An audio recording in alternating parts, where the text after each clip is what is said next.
তাহলে কি এই বছর 2025 সালের ঈদে হতে চলেছে Jeet versus Chanchal Chowdhury?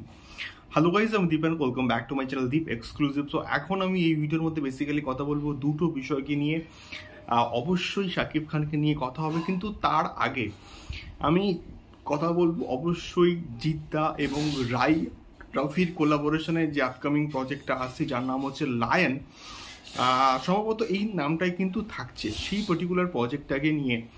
So exactly villain কে হচ্ছে বা নেগেটিভ শেডের ক্যারেক্টারটা কে করছে, ওই যে আর্টিকেলটা ওখানে কিন্তু পুরোপুরি কিন্তু এটা মেনশন ছিল বা মেনশন করা ছিল যে আফরান নিশো কিন্তু তাদের প্রথম চয়েস ছিল। কিন্তু সেই জায়গা থেকে আফরান নিশোর কিন্তু 2025 সালের ঈদে একটা কিন্তু কাজ মুক্তি পাওয়ার কথা। তো সেই জন্য কিন্তু আফরান নিশোকে সম্ভবত নেওয়া হচ্ছে না বা আফরান নিশো থাকছেন না। তাহলে কে থাকছে? এবং ওখানে কিন্তু আরও একটা পয়েন্ট অ্যাড অন করা ছিল যে বাংলাদেশেরই কিন্তু কোনো মানে ভালো একজন অভিনেতা, নামী এবং বড় অভিনেতা কিন্তু থাকতে পারে। তো সেটা এক্স্যাক্টলি কে হতে পারে? এবং অনেক জায়গায় দেখলাম যে শরীফুল রাজের নামও কিন্তু আসছে। বাট আমার যা প্রেডিকশন, আমার যা মন বলছে, শাকিব খানের তুফানে ওই যে পার্টিকুলার একটা ছোট ক্যারেক্টার চঞ্চল চৌধুরী করেছিল, মানে অনেক কম স্পেস কিন্তু পেয়েছিল, বাট জাস্ট ফাটিয়ে কিন্তু বেরিয়ে গেছে।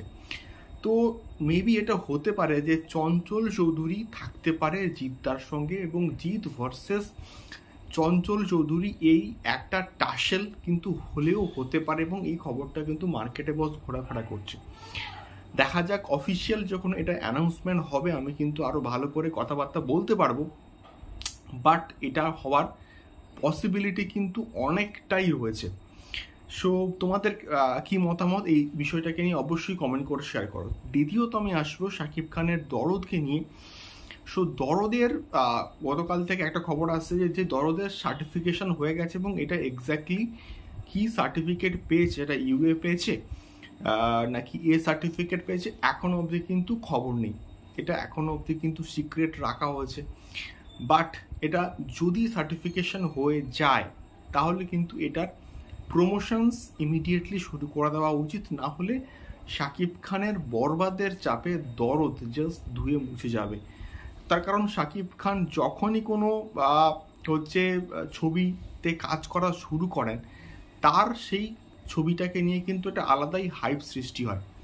তো যখন দরদ এসেছিল, মানে দরদের যখন কাজ হচ্ছিল তখন তাকে নিয়ে হাইপ ছিল, তখন তুফান বা রাজকুমার ছিল, তখন কিন্তু ওই পার্টিকুলার ওই সিনেমাগুলোকে নিয়ে কিন্তু একটা হাইপ সৃষ্টি হয়েছিল। কিন্তু এখন যদি বরবাদের শুটিং শুরু হয়ে যায়, বরবাদকে নিয়ে কিন্তু একটা হাইপ সৃষ্টি হবে। তো সেই জায়গা থেকে বিচার করলে আমার মনে হয় যে যদি দরদের হচ্ছে শুটিং মানে সার্টিফিকেশন হয়ে যায়, তাহলে কিন্তু দরদের প্রমোশন শুরু করে ইমিডিয়েটলি রিলিজ দিয়ে দেওয়া উচিত। এটা আমার ব্যক্তিগত মতামত। এটা বাদ বাকিটা প্রোডাকশন হাউস, শাকিব খান স্বয়ং এবং মামুন ভাই নিজে ডিসাইড করবে যে তারা এক্স্যাক্টলি কী চাইছে। সো এটাই মেনলি দুটো বিষয় তোমাদের সঙ্গে শেয়ার করলাম। তোমাদেরকে ফিডব্যাক অবশ্যই কমেন্ট করে শেয়ার করো। দেখা হচ্ছে পরবর্তী ভিডিওতে। টাটা।